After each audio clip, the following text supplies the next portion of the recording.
So I got through watching. I watched the Dwight Howard podcast. And Demarcus Cousins, Boogie Cousins came on, and I wanted to give a shout out to. It was put forth to my attention with Ticket Sports talking about it, but I wanted to like also do my take because I got a chance to sit there and analyze, and I saw it on X too, by the way. And Boogie Cousins told Dwight Howard, he said, he said, I don't mind. He said, LeBron James was considered one of the greatest players ever since he gives me respect. He says, I don't care about Brian Windhorst telling me anything. He said, his behind can't walk up a flight of stairs. And I was laughing. Windhorst is bought and paid for on ESPN. And he came along as the package deal with LeBron James. It's kind of like, you know, makes me think about when Jack Haley got hooked up because he was associated with the Nets and with Dennis Rodman is kind of like a chaperone. It's some crazy twisted stuff. But it's usually like you white cats are like hanger-ons and they get hooked up. And they somehow become like a narration of a black personality.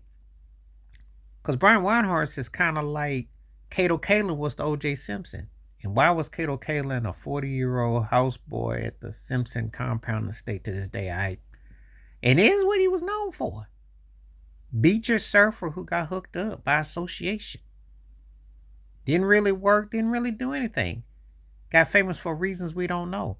That's how I look at Brian Windhorst because most of the time he's on ESPN, he's only had a couple times he's had some real takes.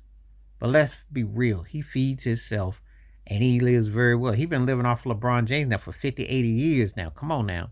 Followed him since high school. But what did Brian Windhorst actually do to be considered a journalist? How is it this same network runs off people who actually played the sport, did the sport, and commentate on the sports like Jalen Rose and Robert Griffin III, RG3? How they run off athletes and people who actually did the position? Keyshawn Johnson, Paul Pierce. Like, make it make sense. So because you are the dog collar to the dog's neck, you get a lifetime pass. That's what we're doing here with Brian Windhorst. And I understand what Demarcus right, because he really ain't no position to talk about Boogie Cousins or Dwight Howard. They both should still be in the league.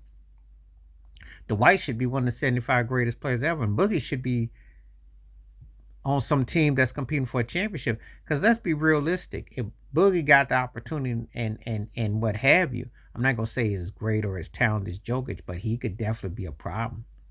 You can't tell me that a healthy, motivated Boogie Cousins wouldn't at least be a problem for Joel Embiid or for Jokic to an extent, because he had handles, athleticism, inside, outside game. But the league just don't want him. It's the same issue that Stephon Marbury runs into. And if you say anything, even if you're a former player, they don't let you back in. They don't want your words. That's the reaction you get. So I understand how he feels about Brian Windhorst. I feel the same way too. Because these heads on sticks who got a lot of bite and bark don't really say much of anything. And they sure got a lot of lip to say.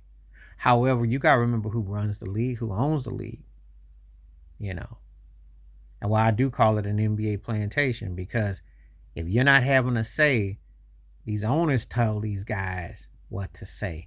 These owners tell these media components what they really feel. See, this stuff ain't by accident. It ain't like some, oh, how did it come to this?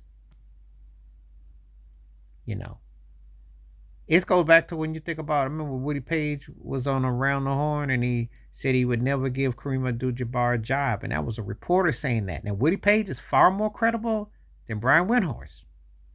However, the sentiments hasn't changed. They sue Kareem as a malcontent, as a militant, and standoffish. You think these reporters don't carry sway? That's one of the main reasons why Barry Bonds isn't in the Hall of Fame. Forget the so-called juicing and all that stuff.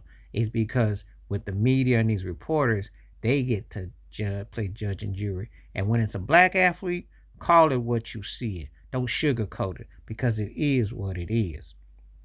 You got to walk the fine line, not only being great and selling jerseys and winning, but you also got to be on your P's and Q's. That's what they tell you too. They don't care about your talent. The talent is obvious that you to be there, but then also you gotta kind of, you know how it is. Shuffleboard committee, you know. The Isaac Love Boat smile on the cue when the camera's on you. That's what they want. They don't want you to, and that's what they want. It's us always been that way. That's why we always, call it like I call it. When I say athletes are too black in sports or in music, you too black, that's a code word that you ain't gonna get that pop sunshine. I don't care unless you win, and you better win a lot. Cause winning don't mean a thing if they still flip and trip on you. Ask Isaiah Thomas. Because Isaiah's been one of the few that been and walked the line between both. But you saw what he had to say about Jaylen Brown, and you saw what happened with Jaylen Brown. You know it's politics involved. I ain't got to spell it out to you. And you might think it's a ramble, but is it really? Because all this stuff intercedes and intercepts as long as one. Think about it. Think about the black athletes that have spoken out or called out these coaches or called out these organizations and how they get treated, and think about how they get remembered, or if they want to keep them in the league, or how they want to politic. See, you see who gets to stick around, who don't, and how the game is. You see how it is. Rasheed Wallace tells you it all the time. Brian Windhorst ain't nothing but a suck up, and he didn't got hooked up. But hey, that's how he gets it. That's how he gets it. That's how he got over. No, I don't respect him as a commentary, and I don't know what would you call it. But somehow he got a suit on. He gets to get a passport, get to the Olympic Games. Think about it. Rode off of a high school phenom and LeBron James, and 20 plus years later, he's eating the best dinners he can and staying at the best luxury hotels. Meanwhile, athletes who actually played the sport, got on there, they're told to hit the side door. Make it make sense. Please like, subscribe, welcome thoughts, comments. And I do respond. Thank you. Wash your hands. Keep your mind clear. Watch out for another shit if you like. Please hit that membership key, because when you do the videos you request, I get them back to you. Stay safe, stay blessed, stay awake, stay healthy, stay ready. I'm back. Peace.